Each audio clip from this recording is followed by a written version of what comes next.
一里塚がありました。ここは静岡県富士市、35番目の一里塚であります。元市場の一里塚です。江戸日本橋より36里歩いてまいりました。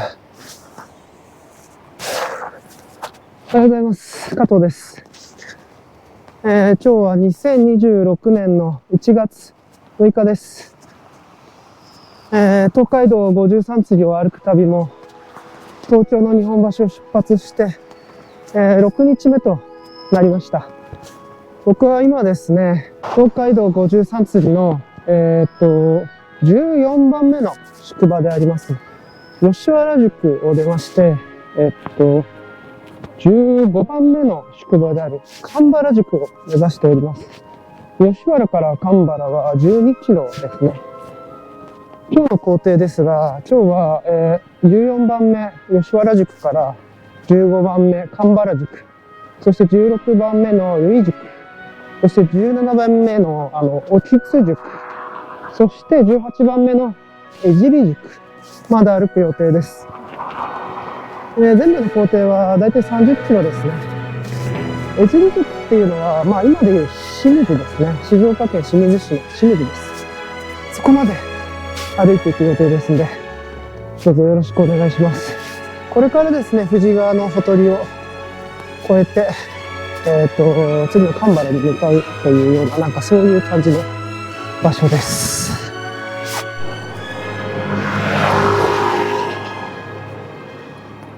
富士川のほとりまでやってまいりました。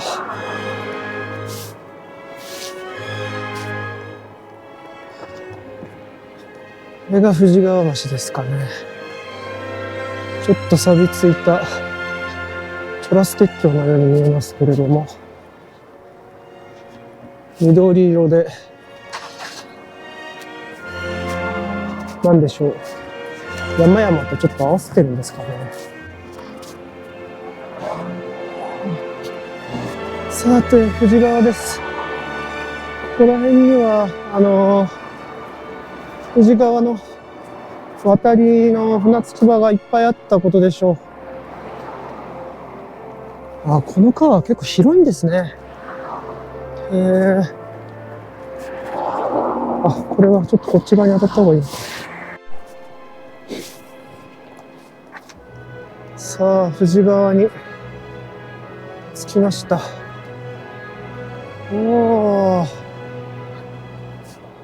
ここしばらく雨が降ってないですから、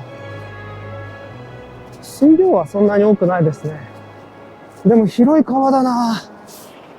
ここは広い川ですね。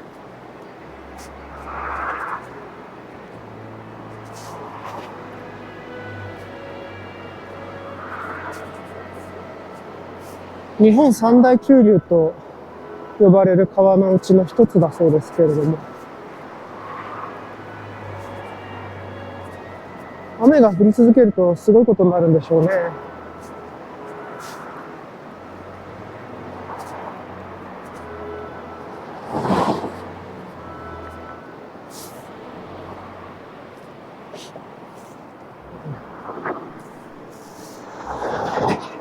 このまま駿河湾にこの富士川の水は流れ着くんでしょう。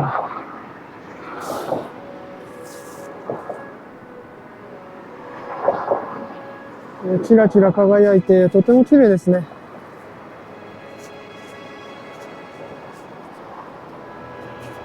富士川はやっぱり広い川ですから、雨量が多かったりすると川止めがよく起こったそうでして、その川止めがよく起こるから、僕がこれから行く神原宿は結構栄えていたそうですね。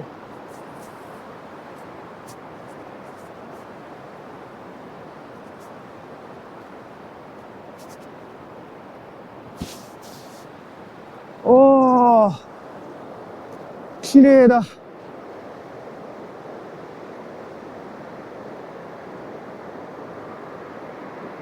江戸方面から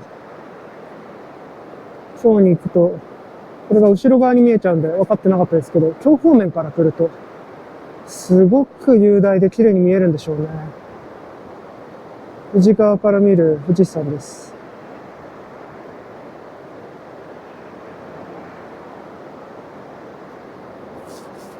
こういう景色を見るために、休みを取って東海道を歩いてると言っても過言じゃないですね。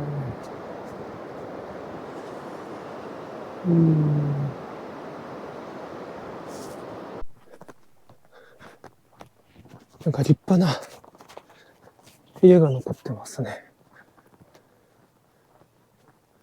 三つどもえの瓦がとても洒落てますけれども、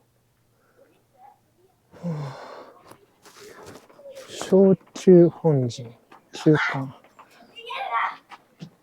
なるほど、中間なんですね。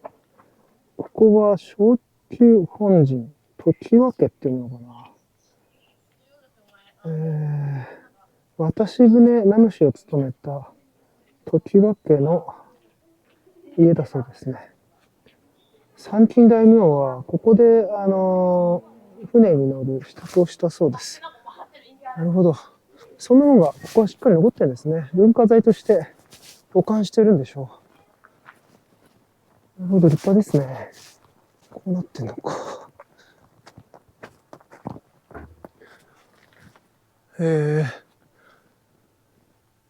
なるほど、ここにしっかりとした、ちょっと休むための本陣があったんですね。ここでちょっと休んで、それから船を渡ったそうです。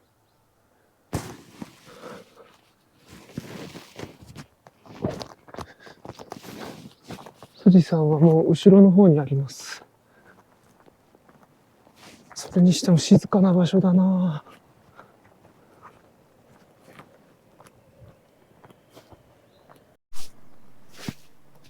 これ、やっぱそうだ。これ一里塚だ。これは分かりやすい一里塚ですね。これも一里塚か。立派な一里塚。愛の宿岩淵の一里塚跡と書いてあります。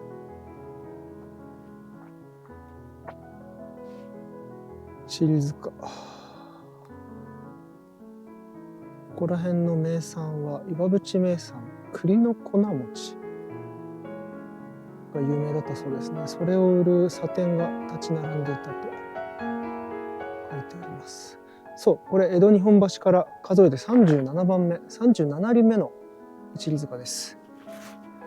36里目がですね、ないんですよ。で、36里目は見落としてしまったとかじゃなくて、僕いくつか多分見落としてるのいっぱいあるんですけど、本当にないんだそうです。本当にないっていうのは、江戸幕府は全部多分ちゃんと設置したんでしょうけれども、もう現代ではどこにあるかがですね、分かんなくなっちゃっているそうですね。多分先ほどの吉原の元市場の一里塚からここまでの間、富士川の前後あたりに多分一里塚になる場所があるはずなんですけれども、もうないそうです。はい。というわけで37番目の一里塚ですね。岩淵の一里塚に着きました。富士川を渡りましたけれども、ここはまだ、富士市だそうです。こちら、東名高速だそうです。東海道って書いてありますね。東名高速道。これもある意味、現在の東海道かもしれませんけれども、東名ですから、名古屋までは東京に確実につながってますね。そして富士山です。ちょっと寂しいですね。富士山がもう後ろに見えます。これからは富士山からどんどんと遠ざかっていくことになります。というわけで、東名高速の下をくぐって、あと蒲原宿までは 2.5 キロほどだそうです。駿河湾が再び見えてきました。今日は天気がいいので海がキラキラ水平線まで輝いて見えますね。吉原宿が、海側から内陸の方に移動していた関係で、昨日最後は内陸の方にいまして、そこから富士川を越えて、で再び海の近くまで戻ってきました。綺麗ですね。民家がなんていうか古い建物だったらもうそのまま浮世絵になりそうな、そんな感じがするほど綺麗です。びっくりしました。民家の合間に挟まって一里塚があります。東海道一里塚、あと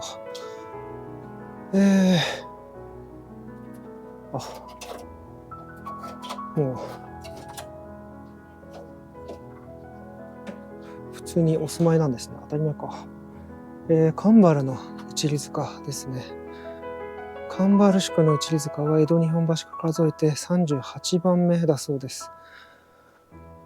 日本橋から出て6日目、38番目の一里塚にたどり着きました。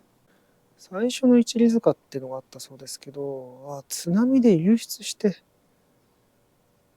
ここに移されたが当時の面影はないと。なるほど。津波で流出とかそういう問題があったからここに小さな社があるんですかね。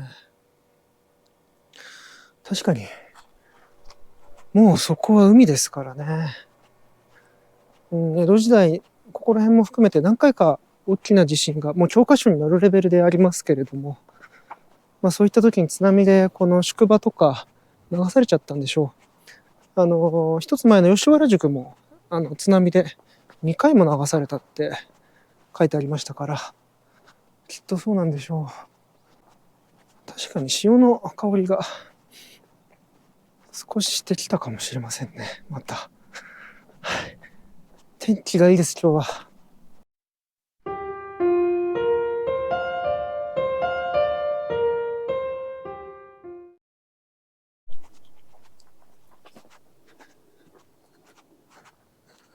ちょっと昔のまんまの装いの家が出てきましたね。これ本物でしょう。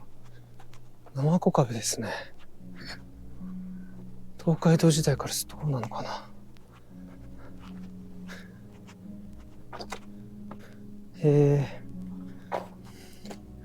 なんか書いてありますね。東海道生小壁と塗り入れ造りの家佐藤家。昔は佐野屋という商家でしたと書いてあります。江戸末期以降に広まった。なるほど。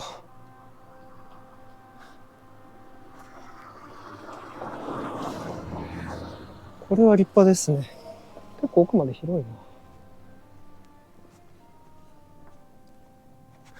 向こうの方にもちょっと、こっちにも生小壁の家がありますね。でもこれはさっきの家もそうですけど、まだ続いてる、ちゃんと住んでんですかね。当家は昭和まで続いた千華堂という屋号で和菓子を作る商家でした。でも登録有形文化財って書いてある。さすがに住んではないのかな。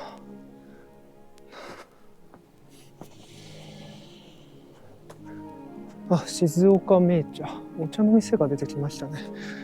そろそろお茶畑とかが結構あるようなエリアに近づいてるんじゃないかなと思います。ここにお休みどころって書いてありますけど、これも随分と古い建物ですね。旅籠泉屋。泉屋という上旅籠でした。そっか、弘化2年、1845年。その時の調べ帳に書いてあったと。現在は鈴木家とお休みどころの2軒に仕切られています。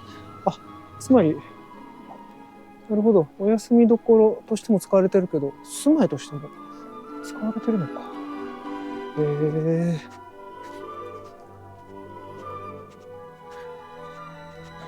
あ、本陣。本陣だ。これが本陣か。なかなか立派な本陣です。ああ、ちょっと写真撮ろう。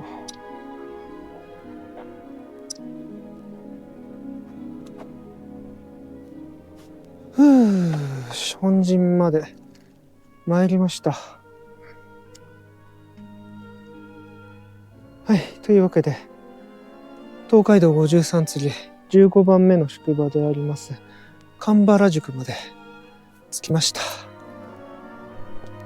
今日僕が出た吉原からは、12キロありましたね。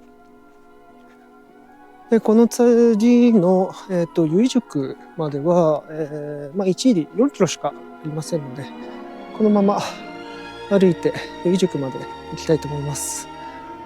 神原はすごい静かな住宅街っていう感じで、なかなか趣がいいエリアですね。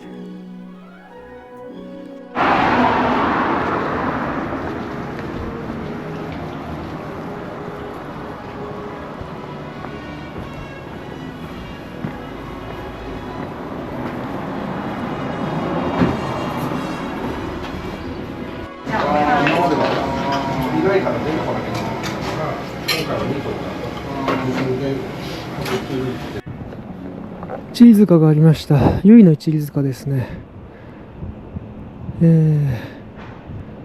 江戸日本橋より数えて39番目、由比の一里塚です。由比の本陣はもうすぐですね。残念ですね。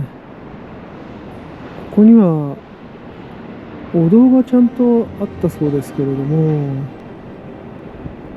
普通は一里塚って松が植えてありますが、それが枯れちゃったんでお堂を作ったみたいですね。目印としてお堂にしてたんですかね。でも明治の廃仏棄却で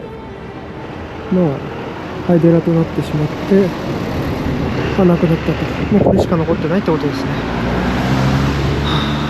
残念。先ほど桜エビ食べましたけれども、美味しかったな。駿河湾の桜エビ、名物ですね。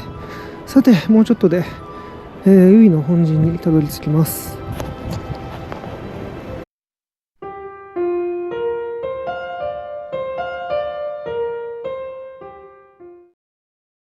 由比宿にようやく着いたみたいです。本陣も多分すぐですね。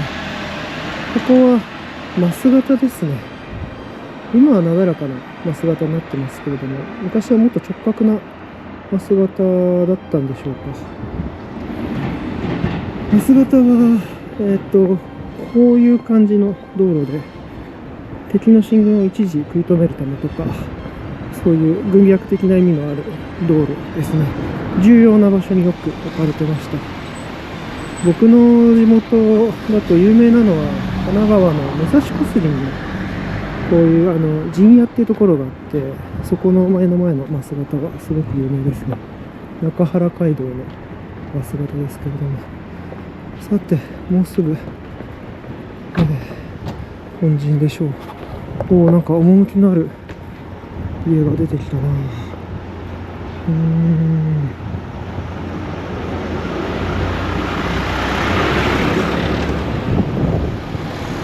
こっちもちょっと古い感じのいい家ですね。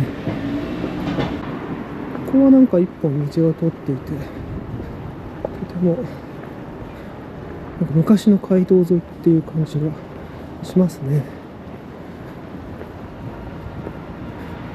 昔の街道だったんだろうなと思わせるような風景です。それにしても山が綺麗ですね。あっちの方がサッタ峠かな。今日はサッタ峠を越えるのが、この東海道53釣りを歩く旅の6日目の中でも一番きつい場所、いわゆる東海道の難所でございます。なんか立派な施設がありますね。由比本陣公園東海道広重美術館。ああ、なるほど。東海道広重美術館、あっちか。浮世絵の美術館があるんでしょうね、きっと。いいな。ちょっと興味がありますが、この中が由比本陣か。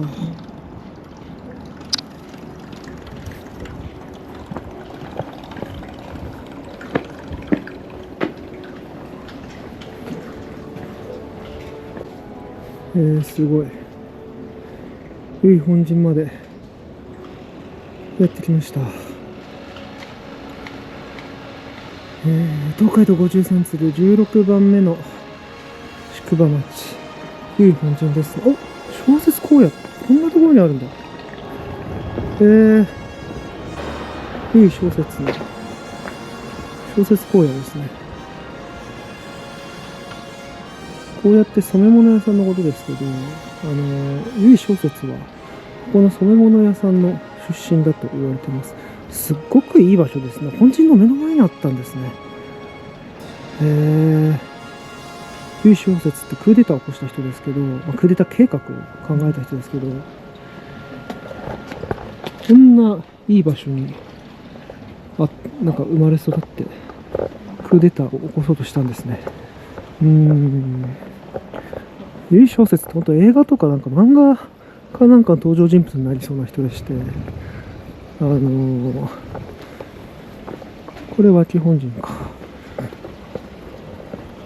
馬の水飲み場。こ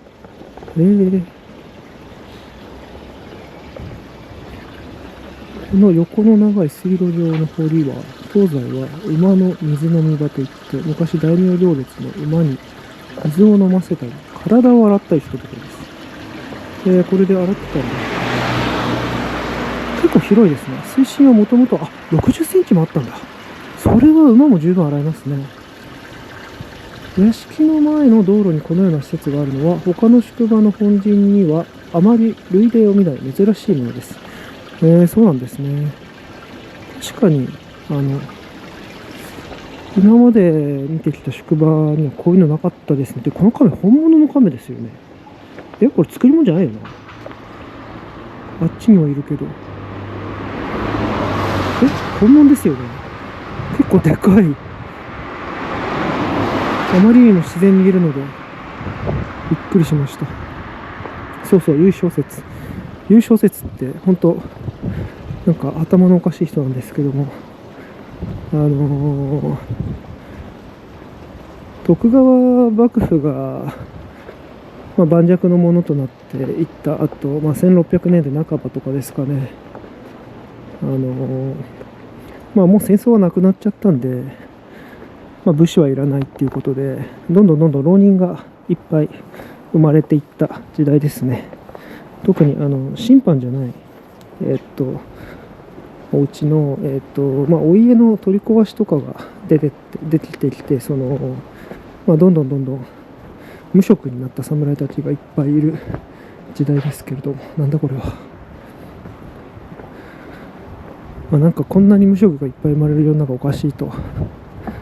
侍がこんな浪人になってばっかりで世の中おかしい。徳川幕府はダメだっていう考えの持ち主で、その浪人を使ってですね、徳川幕府の転覆を図るっていう、めちゃくちゃっていうか漫画みたいな、本当漫画の筋書きみたいな話なんですけれども、本当にそういうクーデターを考えて実行しようとした人です。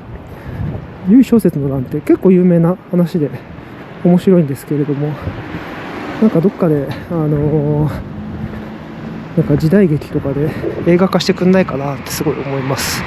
漫画家とかでもいいですけどね。そういう革命家の人の母屋というか成果があそこにありました。すごくいい場所にあるんですね。さてこれからですね、由比から次は興津ですね。次の宿場は興津です。9.2 キロほどあります。その間、この目の前に広がる雄大なサッタ峠、これを越えていくことになりますね。これが結構大変そうですね。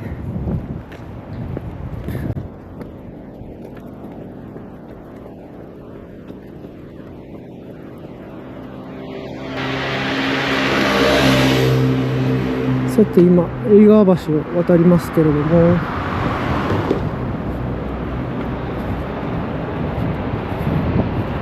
この常夜灯はいいですね。これは江戸時代のものなのかもしれないですね。昔はここで火を灯してたのかもしれません。趣がありますね。さて、行政区分で言いますと、もう蒲原の辺りから、静岡市に入っています。吉原宿は富士市でしたけれども、今は静岡市ですね。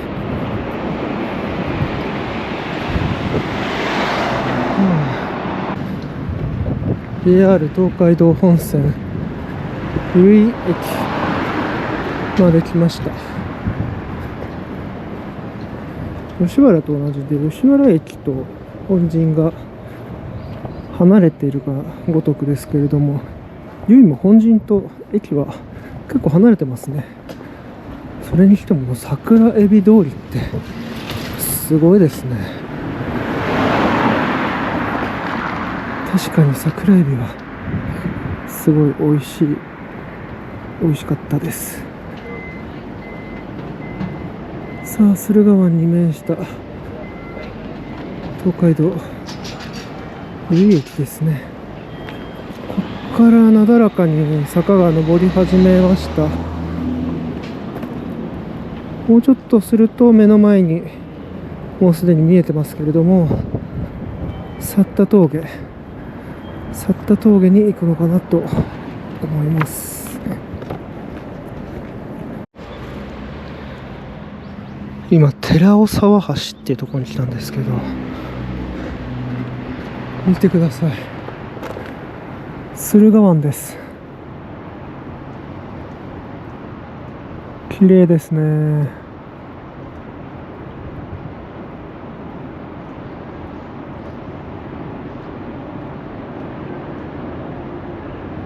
足の痛みがですね、一瞬だけ、ほんと一瞬だけなんですけど、一瞬だけこういう風景見るとなくなりますね。それにしてもこのエリアはなんかこういう正月飾りを玄関にする家が多いですね。ここなんかずっとしてるな。吉原の方では見かけなかった気もするんですけれども、蒲原以降この正月飾りしてるお家が多いです。さて 2.9 キロ先サッタ峠に向かいます。何ですかねこれ。小池って国の登録有形文化財だそうです。東海道名主の館小池って、なるほど、ここら一帯の名主だったんですね。中ちゃんと覗けるようになってんだ。本当は時間があればこういうの全部入っていきたいですけどね。全部歩き通すことにしちゃってるから、あんまりこういうの入って時間を使っていくことが残念ながらできません。小池が江戸時代代々小池文右衛門を襲名して寺尾村の名主を代々務めていました。なるほど、そういう立派な地域の名士って感じですね。かもすごい立派ななんか庭ですもんね。いい感じだ。ここにもなんか資料館がありますね。昔はこういう家がずっと立ち並んでたんでしょうね。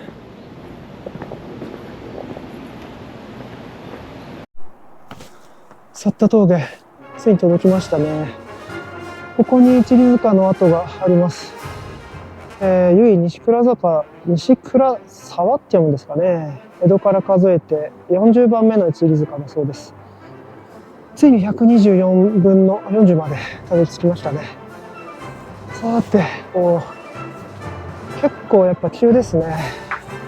この由比から興津宿まで、この宿館の中で一番の難所であって、見晴らしもいいとされてます。去った峠、これから登ってまいります。一瞬だけ箱根を思い出す、あるいは権太坂を思い出すような傾斜ですね。これはちょっときついかもしれません。いやー、でもなんか疲れを忘れるような綺麗な眺めです。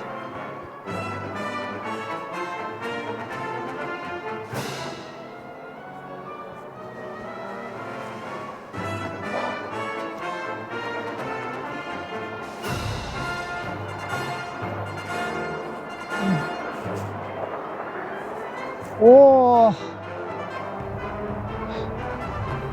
綺麗ですね。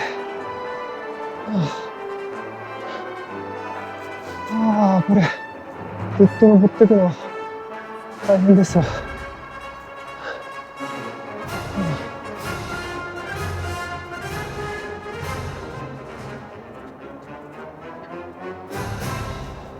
なんかですね、街道歩きしてて、やっぱこういう坂登るとももがきますね。ですので平地歩いてるとふくらはぎとすねがくるんですよ。でもですね、人間慣れって恐ろしいもんなと思いまして、結構少しずつ慣れてきました。やっぱ1日目から3日目、特に箱根峠を越えるときは、もう足がガタガタで、もうまともに歩けない、1個引くぐらいになっちゃって、きつかったんですけれども、やっぱ筋肉が少しずつ慣れてきましたね。なんか2日目、3日目ほどはもう痛くなくなりました。とはいえ、まだまだ16日間かけて、京都までたどり着く予定の6日目なんでね、あんまり、気を抜かないで歩いていきたいと思います。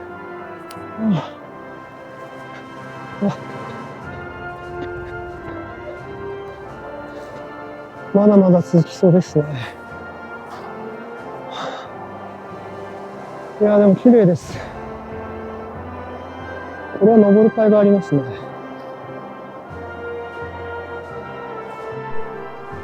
去った峠に入ってきてます。綺麗ですね。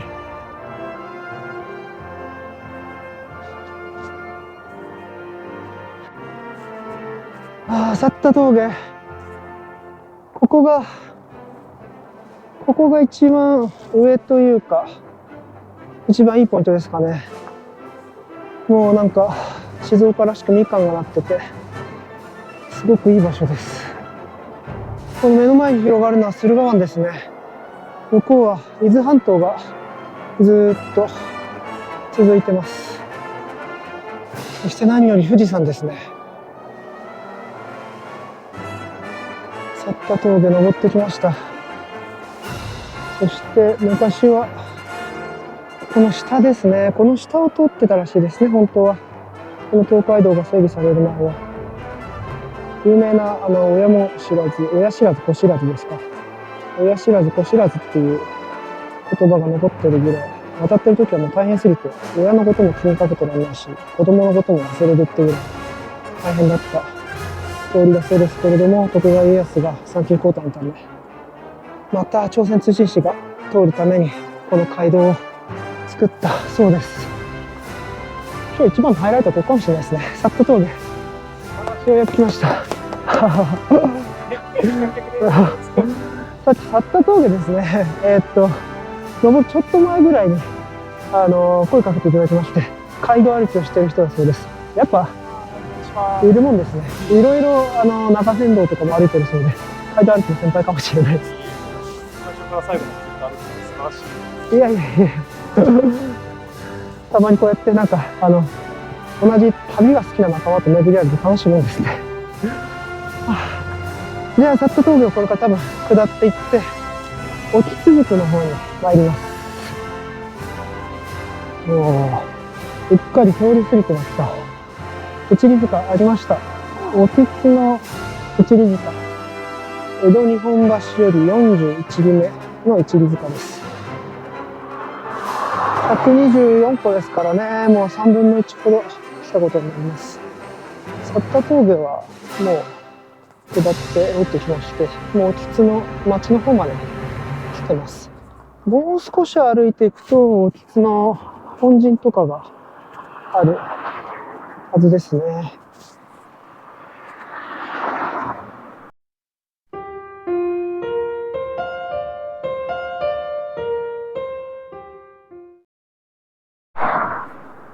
いいですね。松の木がある八方旅館だそうです。岡谷。東海道沖津宿割烹旅館岡谷。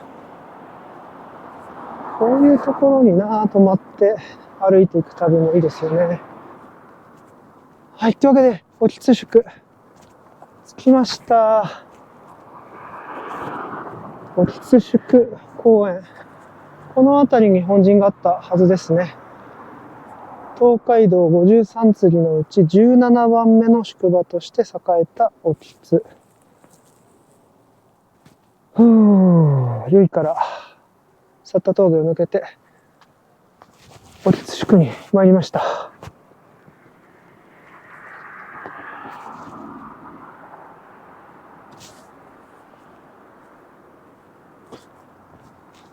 なんかちょっとそれっぽい感じになってますね。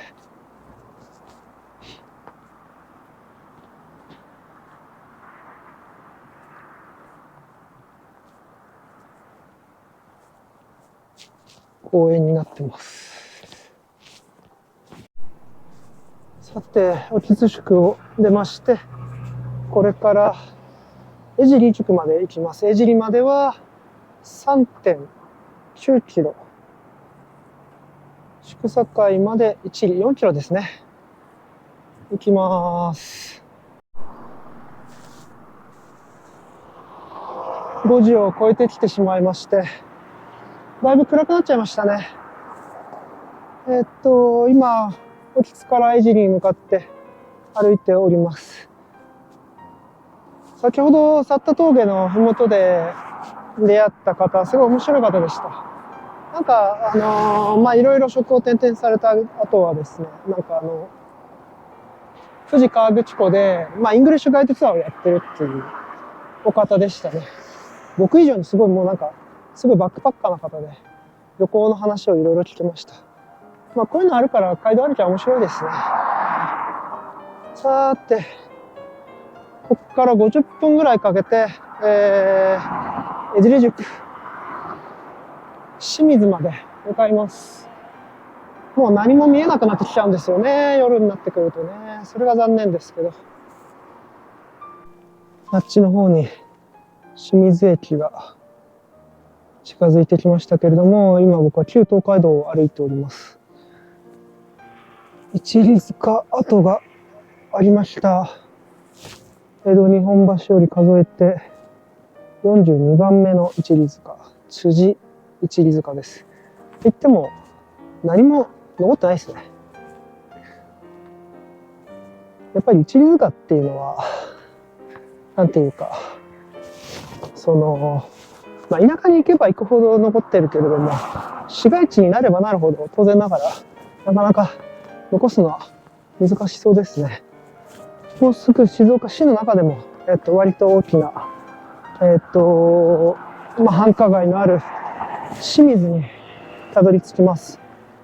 清水港ですごく、なんていうか、物流が、盛んで栄えた町ですよね。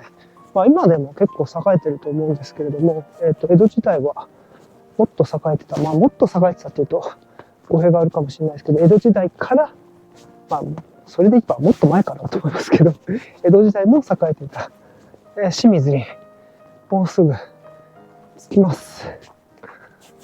今日は30キロ歩いてますんで、また足が棒のようになりそうです。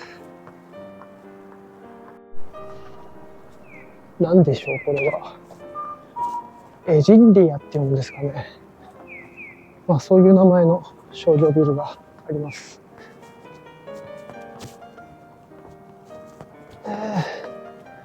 目の前にあるのが清水駅ですね。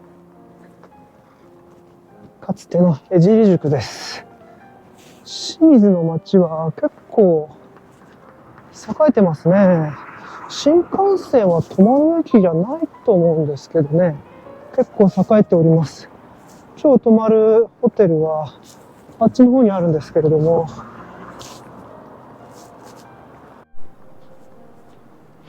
清水駅前銀座っていうらしいですね。へえ、結構栄えてる。なんか久しぶりに栄えてる街に来たっていう感じです。そういえば銀座とか金座って、この静岡府中にある言葉がもともとは始まりだって聞いたことがありますけれども、こっちでは一般的に使われている言葉なんですかね。さて、東海道18番目の宿場であります江尻宿ですね。到着しました。今日はですね、吉原宿を出まして、神原、由比、興津、そして江尻宿まで30キロ歩いてきました。東海道53次を歩く旅も日本橋から出発して6日目になります。ついに静岡県静岡市まで歩いてきました。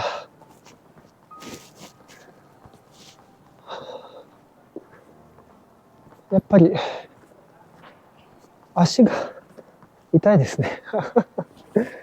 でも今日は良かったですね。去った峠から見える富士山とか駿河湾がとっても綺麗で良かったです。楽しかったな。めちゃくちゃ楽しかったです。というわけで一旦ちょっとホテルに行って荷物を置いて、なんか簡単にご飯食べます。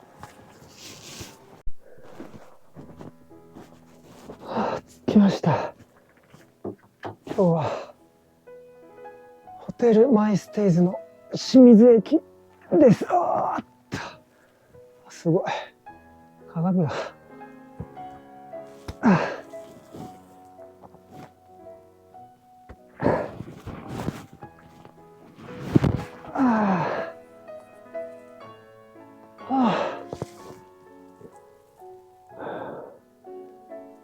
今6時ちょっと過ぎですね。いやー、今日もよく歩きました。足がパンパンです。